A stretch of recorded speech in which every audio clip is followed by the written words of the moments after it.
What is up, YouTube? It's your boy Millsy, back with Hometown Commander, back for another episode of $50 Upgrades, the show where I take a Precon and give what I would do to spend $50 to upgrade that Precon. And today we're moving through Bloomburrow, and we're talking about the Family Matters Precon, headed up by Zinnia, Valley's Voice. A Jeskai Bird Bard 1/3. This has flying and says gets +X/+O, where X is the number of other creatures we control with base power 1, and it gives all of our creatures offspring 2, the ability to make a copy of it when it comes in, but the copy is a 1/1. I think Zinnia has a lot of ways to make it fun. If you're interested in seeing a higher budget build, and maybe not just a strict upgrade, but its own build, I'm going to link for my actual brew for Zinnia down in the description below, that released on the channel as well today. But we're going to talk about all the cards I would add, all the cards I'll remove. I'm not going to go one by one through every card I'll remove, but I'll talk about the ones I think are relevant, but I will show all of them on screen. And then we're going to do one playtest at the end with our upgrades to see what fun we can have with the deck. So to talk about what our goal here with Zinnia is, just like the brew that released on the channel today, my goal is to spin more towards tokens, get a lot more of those 1/1 tokens in so we can make Zinnia bigger, and focus on going wide with our board state. We still are playing some good, relevant offspring creatures, and in fact, we're going to talk about two in the ads that are a really fun combo and can have a ton of fun with if that's what you want to do. But let's talk about what we're adding to the deck. We're adding Flare of Fortitude from Modern Horizons 3. This card's dropped a little bit in price, which I'm very happy about because it's a great protection spell. You can sacrifice a non-token white creature rather than pay this spell's mana cost, which is great to be able to do it for free. Until end of turn, your life total can't change, and permanents you control gain hexproof and indestructible. This gets around two things. One, a big attack that could potentially knock you out, and two, a destruction or a multi-target board wipe. This can't stop us from things like Cyclonic Rift or Mass Bounce or Mass Exile, but this can protect us from a lot of things, and it makes it well worth the cost. Impact Tremors gets us into where I think this deck can really shine and where these strategies tend to shine, which is dealing damage to our opponents when creatures come in. We want as many of these effects as we can get. There are some expensive, money-wise, versions of these effects, but we're going to try to put as many of the cheaper ones as we can in so we can really take advantage of doling out damage to our opponents every time we make tokens. Intangible Virtue can buff our tokens, giving them +1/+1 and Vigilance. Jeskai Charm does one of two things for me. It either puts a creature on top of its owner's library, basically maybe stopping something or being pseudo removal, or it gives all your creatures +1/+1 and lifelink until end of turn. That is a great ability the wider our board state is to just gain a ton of life. You'd be very surprised how much gaining 20, 25, 30 life in a turn can change a game completely, especially the position you're in. Probably one of my favorite creatures that I wanted to add to the deck to take advantage of offspring is Monastery Mentor. This is a human monk with prowess. This is whenever we cast a non-creature spell, we make a 1/1 monk with prowess. Prowess is a great ability because the more spells we cast in a turn, the bigger our board gets. And with two mentors, we could potentially making 2, 4, 6 monks a turn, and that's just going to make our board go wider and wider and more 1/1s to buff Zinnia. Mystic Reflection is a little bit of a rules headache, but it's a ton of fun in a deck like this. Choose target non-legendary creature. The next time one or more creatures or planeswalkers enter the battlefield this turn, they enter as copies of the chosen creature. This is a really fun ability because if we have something like Monastery Mentor or something that has a really good ability that we want multiples of, when the next time we would make a token or a creature, just have it come in as a copy of that, and you get that bonus that you get by having multiples of that ability for fairly cheap, just being 2 mana, or we foretell it and do it later for just 1 mana. I like Mystic Reflection. It relies on you using it at the right time, but if you can, I think it's a great ability we can take real advantage of. Nesting Dovehawk just makes a ton of sense in a deck like this. At the beginning of combat on your turn, you populate. So to populate, you create a token that's a copy of a creature token you control. This, again, could work really well with Offspring because those Offspring do come in as tokens. So you can get another one of them. And then whenever a creature token enters battlefield under our control, we put a counter on Nesting Dovehawk. I like that Nesting Dovehawk can kind of become another one of these big flying threats with Zinnia as we go wider. Prosperous Partnership, probably one of my favorite token cards released in a long time. When it ETBs, we make 2 citizen creature tokens, and then we can tap 3 untapped creatures we control to make a treasure. This is great because if you're playing the token doublers, you could potentially double both halves of this card, but what this ideally does for you is turn your creatures that maybe came in this turn but can't attack into treasures on your opponent's turn if you don't need to block with them and things like that, and just be printing that treasure, that mana, for the next turn and keep your board going and going.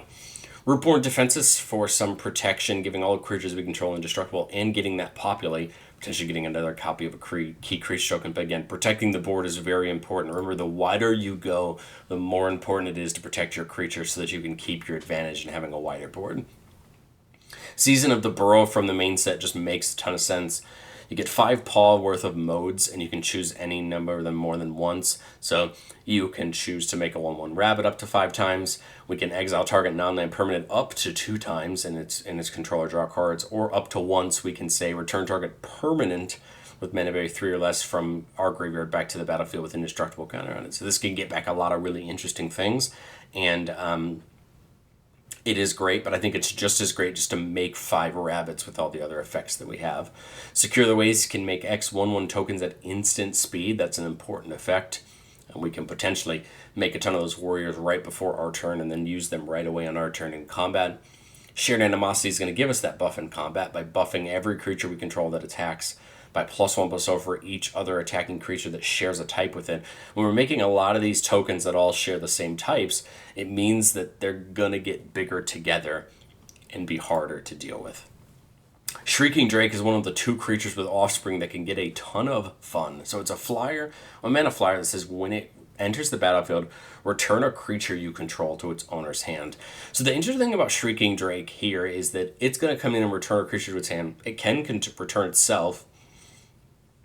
But what I kind of like is with the Offspring, right, paying 2 more mana when we cast something to get a token, right, copy of it, we could Shrieking Drake the original non-token copy of something back to our hand and Offspring it again if we wanted to get the value again. And Shrieking Drake isn't the only one. In the next slide, we'll talk another creature that does this as well. Song of Totentans and Temple with Vengeance are both X spells that make tokens, and they're both very good at it. Totentans makes X 1/1 rats and then gives all of our creatures haste. Very good ability, and again, can potentially buff Zinnia very well. And then Temple with Vengeance is a card I love. It's a card that I'm always happy to cast because it can profit so much, or you as a tokens deck, when you play it. So you make X 1/1 red elementals with haste, and then you give your opponent the option to do that. And if they do, you make them again. And there's nothing like Temple with Vengeance for 5 or 6, and then getting 6 or 12 more tokens. And a deck that cares about those tokens can use those tokens to our benefit. This is going to do nothing but help us for every opponent that chooses to make them. Because I promise you, in most scenarios, we're going to be able to use those tokens better than they will, especially with things like Shared Animosity and some of the other buff effects that we have. The other of the 2 creatures that we can use for that Offspring fun is Whitemane Lion, a 2-mana cat with flash that says when it ETBs, return a creature you control to its owner's hand. Well, here we go. We could Offspring Whitemane Lion, return the other one back to the original back to hand, and then when the Offspring comes in, return a key creature back. We want to Offspring again. I love this interaction. I think it's a ton of fun to put alongside this other token theme we have going on. War Leader's Call is another one of these damage effects. Whenever a creature ETBs under our control, deals 1 damage to each opponent, but we do get a little bit of a buff as well. That's very good, and War Leader's Call is well worth its price. And then 3 Blind Mice is just a ton of fun.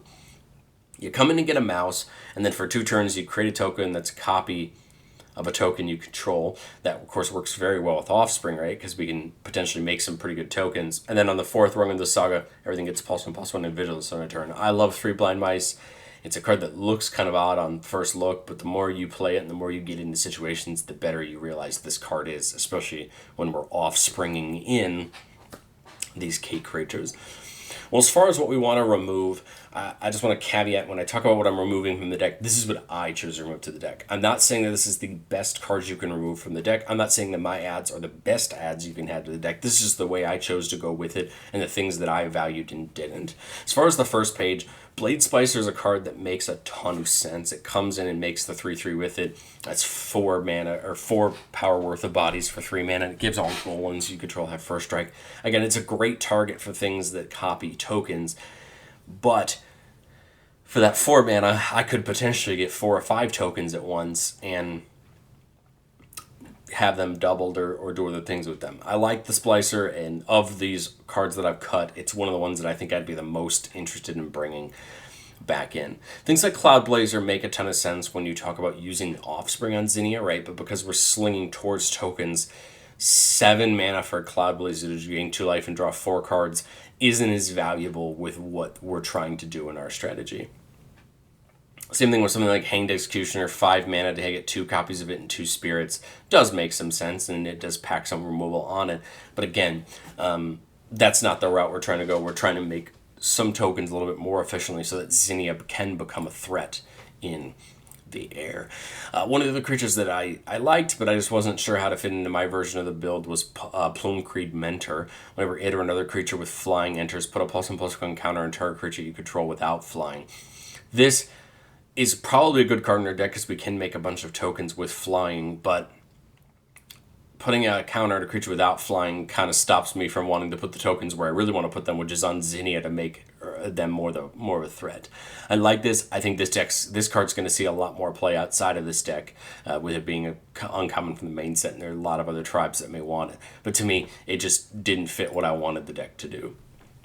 Siege Gang Commander, again, makes a ton of sense. 5 mana for 3 Gobos. You could pay 7 to get 6, as well as the commanders. Again, I get it. It's a great rate. It does have an interesting ability, but with us pushing more towards the tokens, I just thought there were better, more efficient ways to get more tokens for the cost. Same thing with Thopter Engineer. I mean, I like the idea of it. 3 mana to get a Thopter, and with it and all artifact creatures control have haste. We're just not playing enough artifact tokens for me to feel like Thopter Engineer is a key-in for its slot. I felt like we could get a better card in slot for it. But let's get into our one play test that we're going to do. Keeping a 3-lander with that Elspeth, Monastery Mentor that we added in, Devilish Valet, which came in the deck. I love this card, seeing a lot of play on me for a bunch of decks on Arena. But it says whenever another creature you control enters, double its power till in turn. It can get very big, and then Selfless Spirit. So a good hand. We got a good mix of things. All that Seachrome Coast come in untapped. Don't really have anything good to do turn 1, so we'll kind of pass it up there on that. For turn 2, I kind of like the idea of getting one of our lands down. We'll get that Selfless Spirit down. I guess there's the argument we could wait until after we get Zinnia down to get a second, right, Selfless Spirit, to basically have 2 of them, which I think, honestly, now that I talk about it, is a better argument. I think I should wait. We'll put the Divide down turn 3 and get Zinnia down. Because now turn 4, right, we could get 2 spirits. That makes more sense now that I think through it in my head. I do like things like Monastery Mentor and Devilish Valet, but those could be good turn 5 plays for us with Offspring, right? So you got to remember here, when we're talking about upgrading the Precon, we don't have as much room with the $50 to completely redo the deck. So we're still going to be heavily relying and enjoying Offspring to make tokens for us. So here I would just go ahead and